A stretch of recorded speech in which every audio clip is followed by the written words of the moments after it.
voy a invitarlos a leer el siguiente versículo en Segunda de Reyes 19:25a, la primera parte.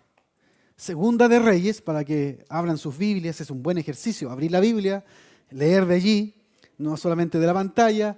Si trajo un cuaderno, puede hacerlo. Entonces, abrimos nuestras Biblias en Segunda de Reyes 19:25, que dice de la siguiente manera: ¿Nunca has oído que desde tiempos antiguos yo lo hice y que desde los días de la antigüedad lo tengo ideado y ahora lo he hecho venir? Amén, palabra del Señor. Este texto no se lo dijo el Señor a alguien de su pueblo, sino que a un enemigo del pueblo de Dios. Y mire, en el año 701, más o menos antes de Cristo, Sennacherib, rey de Siria, había conquistado muchos pueblos. Había ahí Medio Oriente, era su territorio. Y llega a las puertas de Jerusalén y la sitia, la envuelve. Quería conquistar Jerusalén, el reino del sur, Judá. 20 años antes, más o menos, ya había caído el reino del norte. Ustedes deberán saber que por el pecado, ¿no es cierto?, del pueblo, de los reyes, se dividió Israel en un reino del norte y en un reino del sur. Y el reino del norte era más pecaminoso que el reino del sur, por lo tanto cayó antes que el reino del sur y fue llevado en cautiverio. Pero el reino del sur todavía estaba en pie. Allí estaba Jerusalén, allí estaba el rey Ezequías, y llega Sennacherib con sus miles de tropas, sitia la ciudad y manda a sus principales hombres, sus principales ministros, su principal general, delante del rey o de la comitiva del rey, y le entrega un mensaje desolador, una invitación a rendirse, a entregarse. Y en esa invitación se jacta de sus grandes logros militares, de que yo he tomado aquí, he hecho allá, que los dioses de aquellos imperios que conquisté, de esos pueblos que conquisté, yo los quemé, yo los destruí, nadie los pudo salvar, no hubo a quien recurrir. Por lo tanto, a ustedes les va a pasar lo mismo. Ustedes como pueblo no son más que los otros. Y su Dios no es más que los demás dioses de la tierra. Y se lo hizo saber al pueblo. Y se lo hizo saber al rey Ezequías. Y entonces Sennacherib estaba lleno de orgullo. Lleno de orgullo. Pero un orgullo infundado. Un orgullo infundado. Y vamos a ver por qué. Él creía ciegamente en su fuerza y acorraló al pueblo de Israel. Acorraló a los hijos de Dios creyéndose fuerte, suficiente, que había logrado todo eso por su inteligencia militar, por sus grandes estrategias, por el músculo armamentístico que exhibía en ese tiempo. Y hoy los hombres y las mujeres se levantan igual que Sennacherib. Creen que todo lo han logrado a través de sus fuerzas. No, yo saqué mi carrera adelante porque estudié, me pelé las pestañas estudiando. Y está bien, hay que hacerlo, ¿no es cierto? Pero, ¿dependía solamente de ti?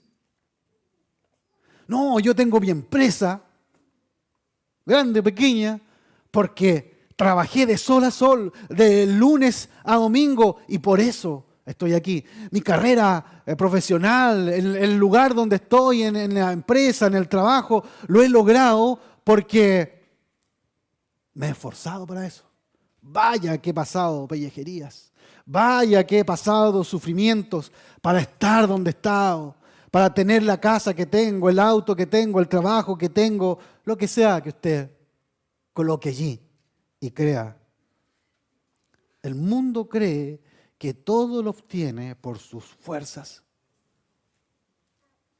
no nos pasa a nosotros lo mismo. No nos pasa a nosotros lo mismo. Y más aún, se burlan de Dios. ¿Se ha dado cuenta que ya hay una parte importante de la población que se burla de Dios? No, superstición, para los débiles. Y comienzan también a burlarse de nosotros.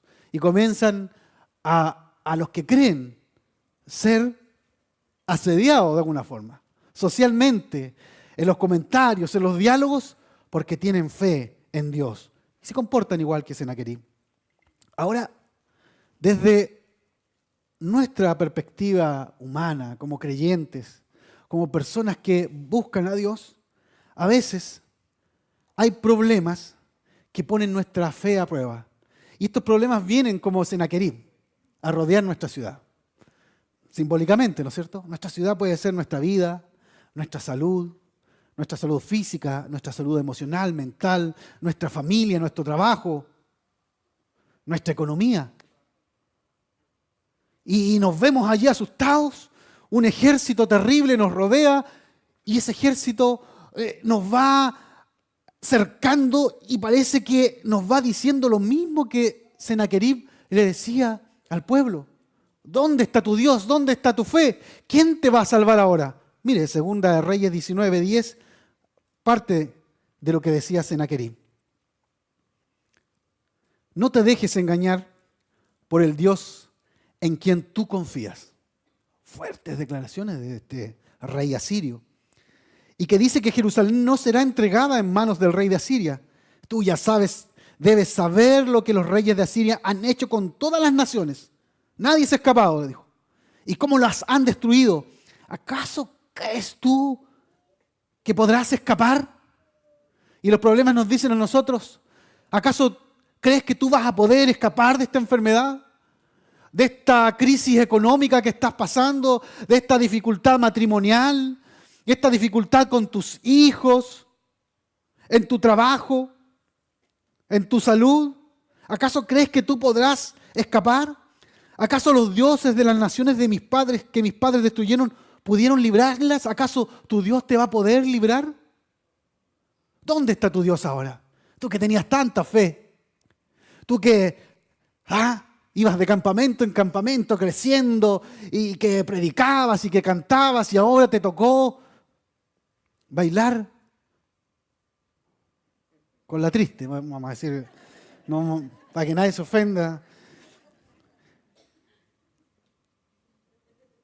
¿Dónde está tu Dios? Es el primer grito que nos lanza el diablo. ¿Dónde está Dios cuando estamos pasando? ¿Le ha pasado a usted? Y llega la tristeza y estamos allí abrazados de la almohada, a veces llorando. Señor, ¿dónde estás? ¿Qué te pasó, Señor? Yo que había confiado en ti.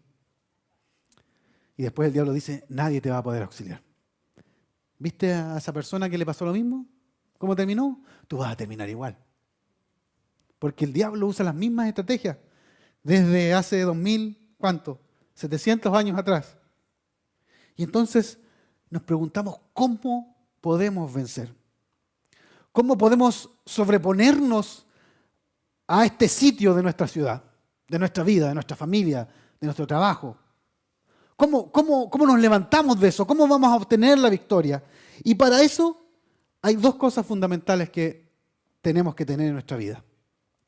Primero, la comprensión correcta y segundo, la actitud correcta. Comprensión correcta y actitud correcta. Lo primero que tenemos que hacer, entonces, es tener la comprensión correcta de nuestra realidad versus la realidad divina. Nuestra realidad versus la realidad divina, porque son dos realidades distintas. Senaquerib se creía poco menos que Dios. Él no tenía la comprensión correcta. No, yo logré esto, yo hice esto, yo puedo ir para allá, yo hago y deshago. ¿Se creía Dios? Dios es el único que tiene esa prerrogativa. Y el rey David también parece que en algún momento de su vida tuvo la misma problema de concepciones. El Señor tuvo que bajarlo de su nube mental. Y escribe él en el Salmo 30, versículos 6 y 7, en mi prosperidad llegué a pensar que nunca conocería la derrota, dice. Salmo 36. Llegué a pensar que nunca me iba a pasar nada. Estaba tan bien, lo había logrado todo, ¿no es cierto? Era inteligente, era apuesto, era un buen soldado, un buen rey. Versículo 7 dice, y es que tú, Señor, con tu bondad, y aquí está entendiendo recién el rey David, con tu bondad me mantenías firme. No era yo, era tu bondad, era tu providencia, era tu soberanía, era el control que tienes tú sobre las cosas la que me mantenía firme, como un baluarte. Pero me diste la espalda y quedé aterrado. Escondiste de mí tu rostro y quedé desnudo. No tenía la fuerza que yo esperaba. Me vi en mi real situación. Tuve una radiografía de mi vida. Le pasó al rey David. Y entonces lo primero que tenemos que entender es que nosotros no tenemos el control de nuestra existencia. No tenemos el control de las cosas que ocurren a nuestro alrededor, por más segura que hoy día parezcan, como le parecía al rey David. Y pareciera que tengo dinero, ¿no es cierto? Ya, si me pasa algo, tengo un seguro de salud. Pero cuando llega la enfermedad, ni el más grande de los seguros, nos libra de esa angustia, de esa depresión a veces que nos toca el corazón y que nos hunde, porque no tenemos el control. Está bien prepararnos, está bien planificar, pero hay que tener algo seguro en nuestra mente. No tenemos el control. A veces pensamos, ya he alcanzado la madurez. Ya no soy el niño, el joven de antes que se equivocaba. Ya tomo decisiones mucho más acertadas en la vida. Voy con prudencia y por lo tanto no me va a pasar nada. Sé elegir bien. Pero llega la enfermedad, toca la pobreza a nuestra puerta y allí nos desbaratamos. Nos damos cuenta, igual que David, que si Dios por un minuto se aparta un poquito, o en realidad nosotros somos los que nos apartamos de Él, nos apartamos un poquito de Él, todo comienza a desvanecer. Nuestras planificaciones, hermanos míos, no están garantizadas. No podemos garantizarlas nosotros, no la pueden garantizar nuestros saberes, nuestros recursos, no la puede garantizar el mercado. Hoy día más que nunca sabemos cómo está la economía. Nuestros hermanos argentinos aún más con inflación de más del 100%. Imagínense lo que es comprar un año el pan a 10 y el otro a 20. Es terrible. Nuestros ahorros, nuestros seguros no pueden garantizar nuestros planes. El Estado no puede garantizar nuestra vida, nuestros planes, aunque nos estén vendiendo siempre este tipo de cosas. Ahorra aquí, confía allá. No estamos en control. Un conocimiento vital de todo creyente y de todo ser humano es tener el conocimiento de que no estamos en control. Y ese es un conocimiento que se da solamente cuando hay humildad. Cuando hay arrogancia, como en Senaquerib, no ocurre eso. Hay que llegar a un punto donde nos quebrantamos y en humildad le decimos al Señor: Señor, reconozco que yo no puedo. Pero ¿sabe qué es lo lindo? Que Dios usa la humildad como una condición para acercarse a Él. El que se humilla será exaltado. El que se humilla y busca su rostro, lo encontrará. Entonces, es un primer paso darnos cuenta de nuestra condición, pero el segundo paso es comprender la condición de Dios, porque si no, quedaríamos todos, si termináramos la predicación aquí, nos iríamos todos tristes para la casa, ¿no es cierto? Deprimidos, sin ninguna esperanza. Pero la esperanza no está en nosotros, la esperanza está en Dios. Y es allí donde es necesario que cada creyente, que cada persona, cada ser humano pueda comprender una verdad fundamental, y es la soberanía de Dios. Reconocer, valorar que Dios está en control de todas las cosas. Eso es soberanía de Dios. Él hace un plan y Él lo cumple. No hay nada, no hay obstáculo, no hay rey que se levante contra su pueblo, no hay enfermedad, no hay cambio de gobierno, no hay crisis económica, no hay nada que pueda derrotar los planes de Dios, y por eso Él es fiel. Él es fiel. Algunos entienden esta verdad bien y rápido, y eso es bueno, pero otros necesitan ser golpeados, como Sennacherib. Sennacherib fue castigado duramente. Dios le responde a Sennacherib. Dios es soberano. Y le dice ahí en el versículo 23. Por mano de tus mensajeros has vituperado a Jehová y has dicho. Eso el Señor le está diciendo a Sennacherib. Con la multitud de mis carros he subido a las alturas, el ser humano de hoy. Con la multitud de mis bienes, de mis saberes, de mis esfuerzos, etcétera, etcétera, he subido a las alturas de los montes. A lo más inaccesible del Líbano cortaré sus altos cedros, voy a hacer esto.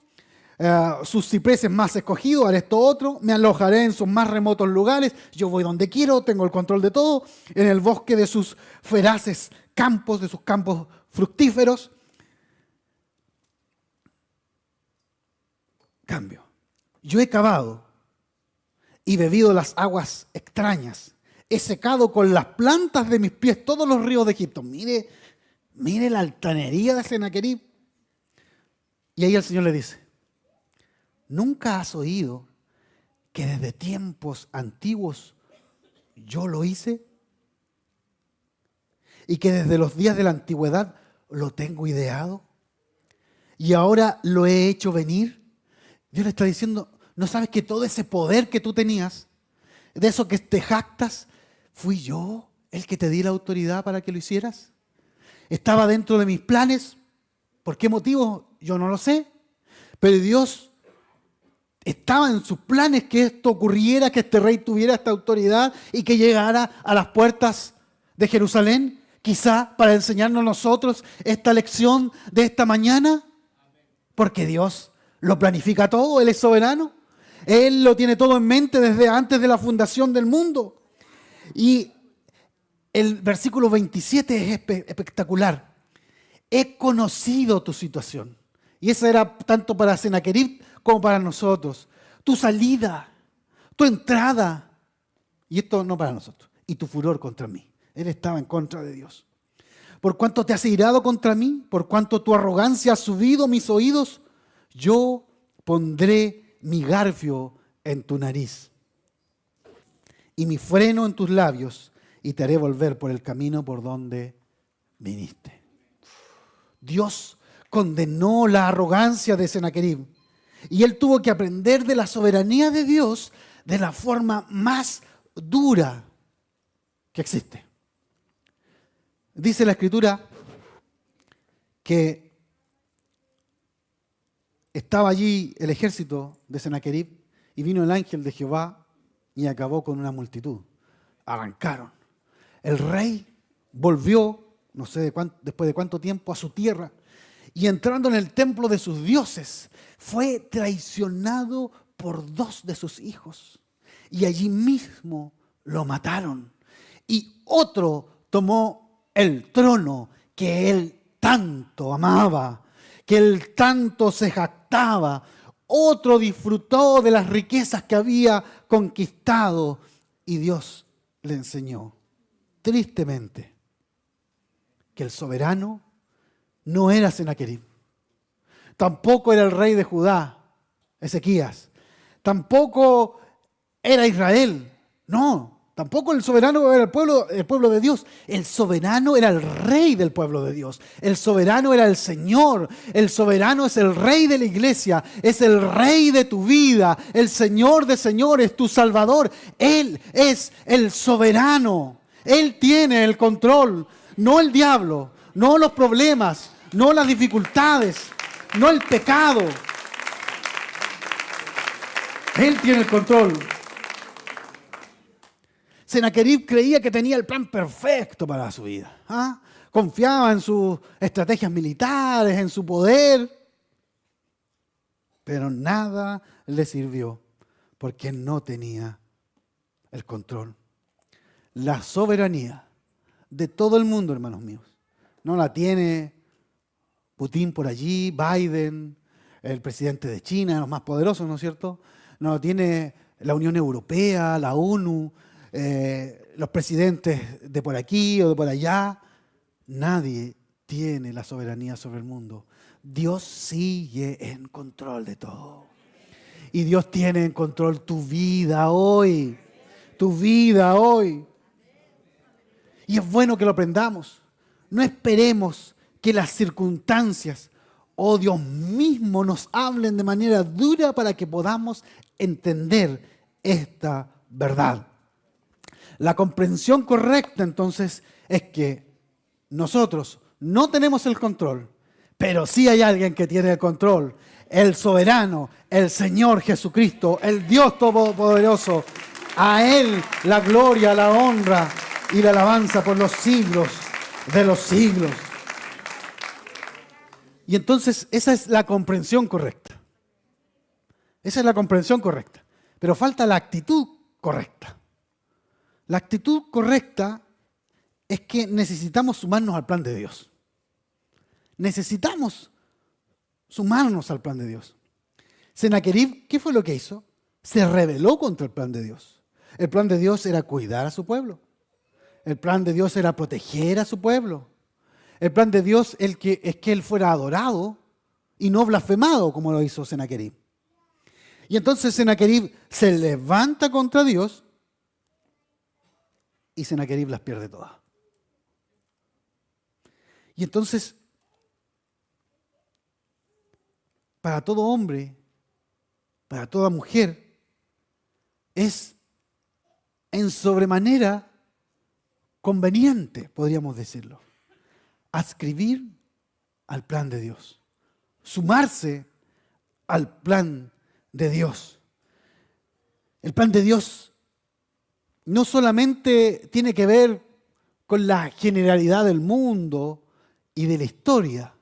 El plan de Dios también tiene que ver con el detalle de nuestras vidas. Él no ve al mundo como una masa de 8.000 millones de personas que no sabe ni cómo se llaman. No, Él conoce cada una de nuestras vidas. Y Él tiene un plan perfecto. Él tiene un plan detallado para nosotros y nos conviene aceptar su soberanía y adscribirnos al plan de Dios. Él es el sello de garantía. Él es fiable porque ya hemos visto que es soberano. Y como les decía, Dios tiene un plan. A veces nosotros pecamos de arrogantes y creemos que nuestro plan va a funcionar, que vamos a lograr todo lo que nos hemos propuesto, pero nos encontramos de pronto en disyuntivas donde, por más que deseamos hacer el bien y nos guiamos por los principios bíblicos, no sabemos qué hacer. Y dudamos, ¿tomo este trabajo o este otro? ¿Me quedo aquí? ¿Me voy a otro lugar? ¿Cómo enseño a mis hijos? ¿Qué hago frente a esta situación laboral? Etcétera, etcétera, etcétera. Y no sabemos, siendo creyentes. Pero ¿sabe qué? Es ahí donde debemos asumir el plan de Dios. Porque Dios, ahí cuando nosotros estamos en duda, Dios tiene clarito qué es lo que hay que hacer. Él sabe. Él sabe porque Él conoce todo, desde antes de la fundación del mundo. Y sabe cómo comienza y sabe cómo va a terminar. Eso es lo bueno. Y entonces a nosotros nos conviene sumarnos.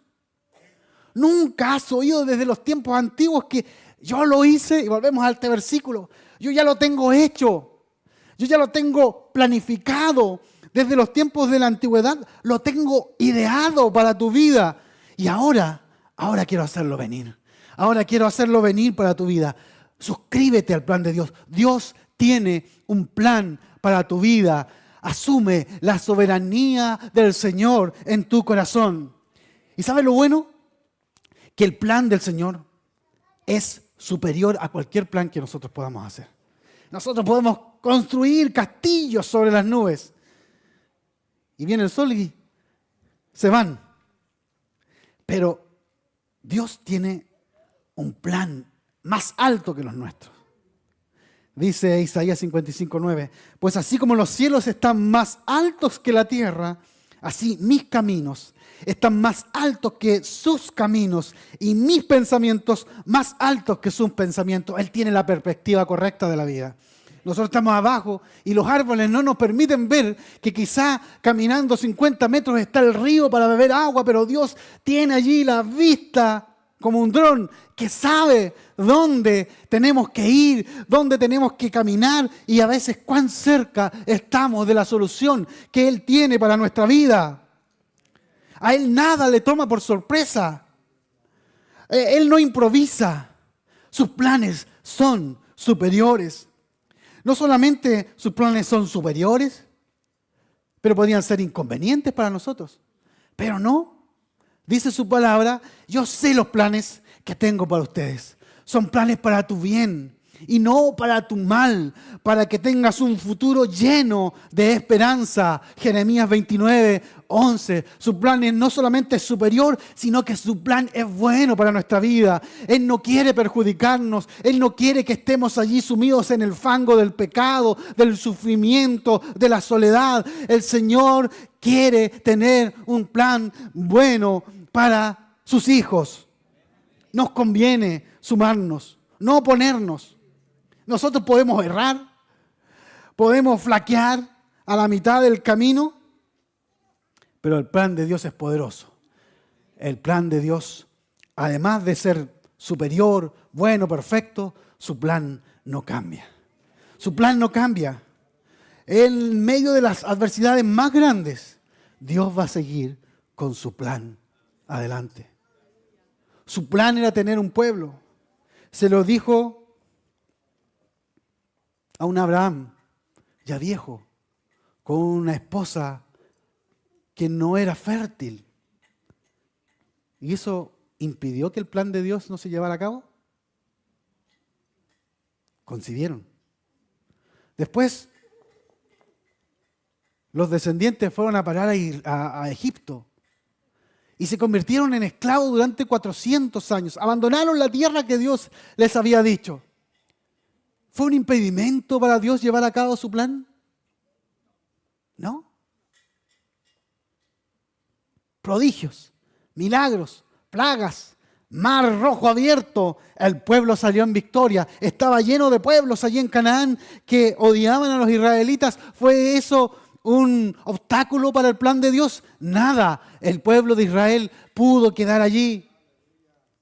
Después, en el año 70, comienza la diáspora del pueblo de Israel después de Cristo. Y se esparcen por todo el mundo. La nación pareciera que se desintegró.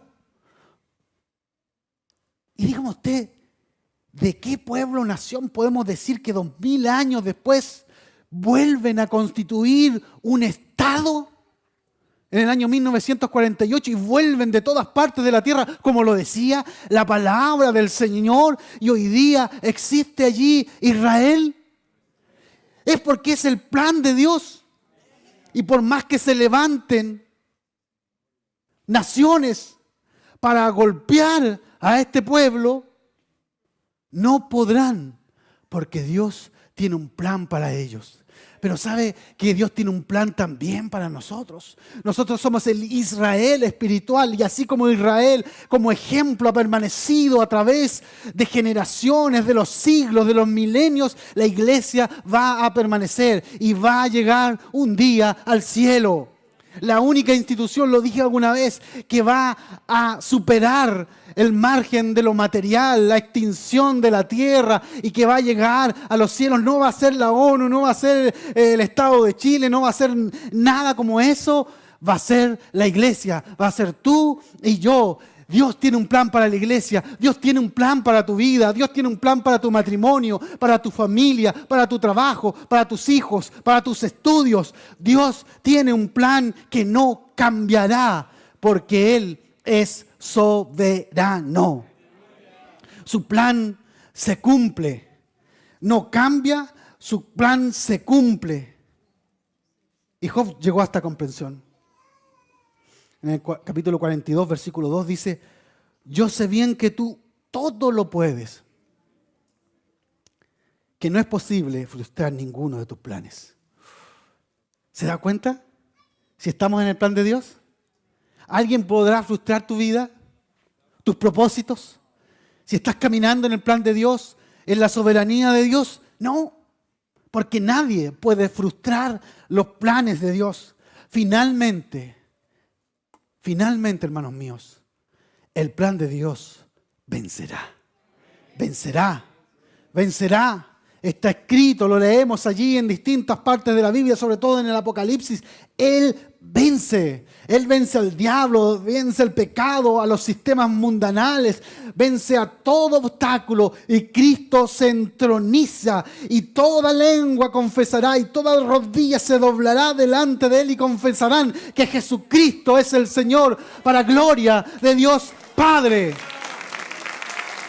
Gloria al Señor.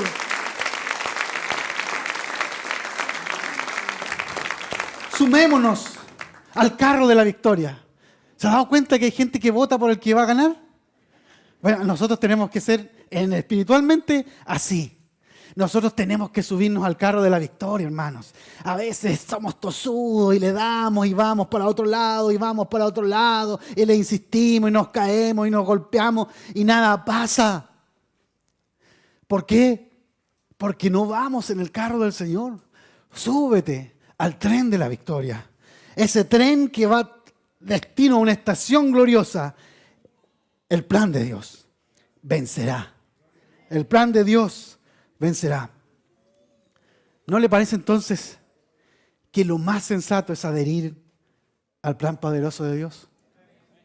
Mira, hay un teólogo de algunos siglos atrás que escribió: la soberanía de Dios es la base de la paz y la confianza de su pueblo, o sea, de nosotros.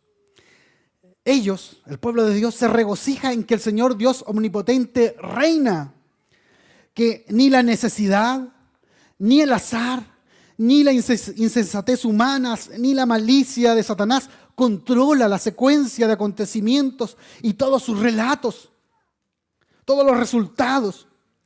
Es la infinita sabiduría, amor y poder que le pertenecen a Él, a nuestro gran Dios y Salvador, en manos de quien ha sido entregada toda potestad en los cielos y en la tierra. La soberanía de Dios, el control que tiene Dios sobre todas las cosas, es la base de la paz y la confianza del pueblo de Dios. ¿Se da cuenta que es bueno entender a veces estos conceptos que están allí en la Escritura? Ahora, en su soberanía, Dios nos da la oportunidad de elegir. Sí, en su soberanía, no es que a Él se le escape, no, Él nos da la oportunidad de elegir.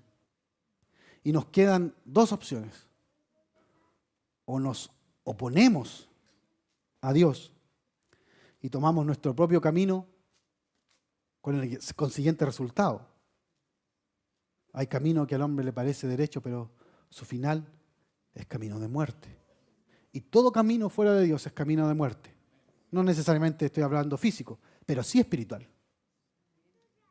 O nos sumamos a Dios, nos sumamos a su soberanía, a su voluntad, y somos parte de su plan. Y esto es lo bonito. que Dios quiere hacernos parte de su plan. No es que Él tenga escondido su plan, que no lo quiera compartir con nadie. Él quiere compartirlo con sus hijos. Él quiere que nos subamos a su carro victorioso. ¿Cómo me sumo a ese plan que es superior, que es bueno, perfecto, que no cambia, que se cumple, que vencerá? ¿Cómo lo podemos hacer? Y tenemos que seguir el ejemplo de Ezequías. Tenemos que seguir el ejemplo de Ezequías. El mismo rey que estaba allí atemorizado, metido en su ciudad, rodeado de los asirios. Mire, el versículo 1 del capítulo que estábamos leyendo dice que Ezequías lo primero que hizo fue entró a la casa de Jehová. Entró a la casa de Jehová. Ezequías buscó a Dios. El versículo 4 dice que en otra oportunidad, porque esto no fue todo en un día, tomó Ezequías las cartas de la mano de los embajadores, las cartas que había enviado Sennacherib, con las amenazas. Eran bien protocolares para hacer la guerra en ese tiempo. Y después que las hubo leído, nuevamente, subió ¿a dónde? A la casa de Jehová. Y las extendió, dice, Ezequías delante de Jehová. Y oró Ezequías delante de Jehová. Ezequías buscó la presencia de Dios. No se quedó con el conocimiento solamente. Oró. Y llevó las cartas como diciéndole, Señor, estos son mis tremendos problemas. Son un par de hojas quizás, o papiro en esa época. Pero es grande esto. Se me viene una buena, Señor. Míralas. Mira, Señor, mi vida. Esa es la condición que tenemos que tener como Ezequías. Mira, Señor, mi problema, mi dificultad, el daño que me han hecho, el sufrimiento, la amargura que tengo en mi corazón. Mira, Señor, esta carta, este trauma que traigo desde más pequeño. Mira mis problemas económicos. Estoy hasta aquí.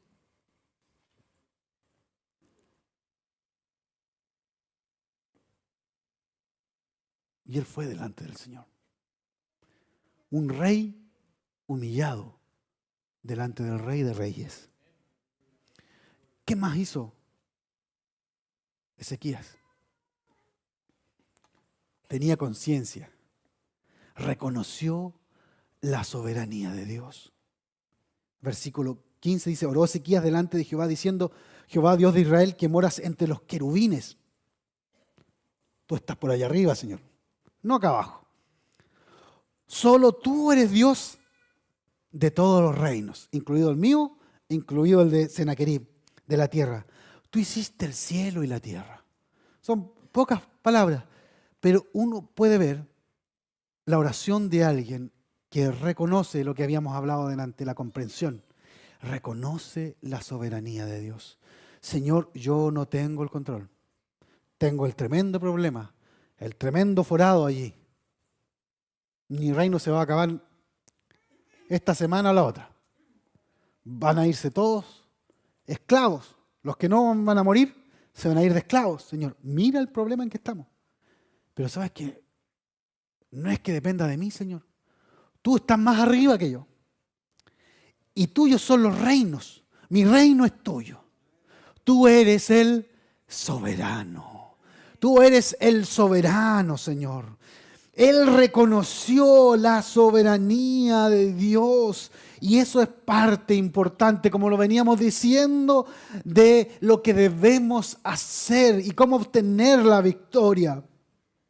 Y en tercer lugar, no solamente buscó a Dios llevándole el problema, no solamente reconoció a Dios, sino que tuvo una actitud de fe. Tuvo una fe inquebrantable en Dios. Versículo 19. Ahora pues, oh Jehová, Dios nuestro, sálvanos. Tú puedes hacerlo. Te ruego de su mano para que sepan Mire, la fe que tenía. Todos los reinos de la tierra, incluido aquí en Chile, 2700 años después, que solo tú, Jehová, eres Dios.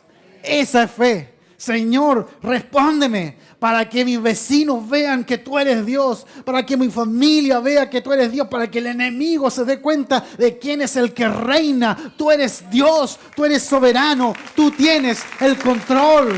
Aleluya. Gracias, Señor. Dios nos invita a sumarnos a su plan. Y esa es la actitud que debemos tener. Dios puede vencer el enemigo de tu vida. ¿Es un pecado? Dios te puede ayudar a vencerlo. ¿Es un problema económico? Dios te puede ayudar también allí en medio de esa dificultad. Él te puede ayudar a vencer al diablo, a la enfermedad, a la angustia que mora en tu vida. Dejemos entonces nosotros ahora el orgullo. Llenémonos de humildad, abandonemos la autosuficiencia y busquemos el rostro del Señor. Comencemos a vivir una vida que busca la presencia del Señor.